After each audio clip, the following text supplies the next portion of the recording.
গাড়ি জব্দ করিয়া লইয়া যাই না আপনার দোকান না তাহলে যে সে আসছে সেটা নিয়ে আসছে ওকে আর কথা বললাম না ও তো ডিসি অফিস যাও একজন যাও ডিসি অফিস লইয়া যাও গাড়িটা ডাইরেক্ট নিয়ে যাও লইয়া যা মালিক আইলে বলে 1000 টাকা লইয়া দিত অফিস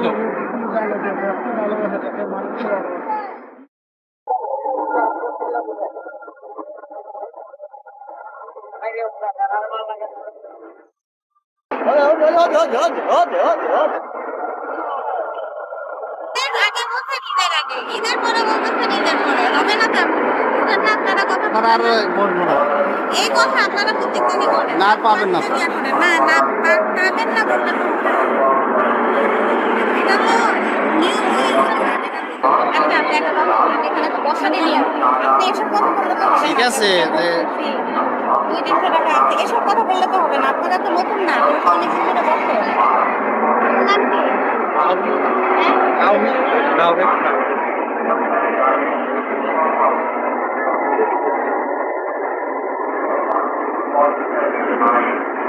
এখান থেকে এখানে বসা যাবে না এখানে সরে যাবে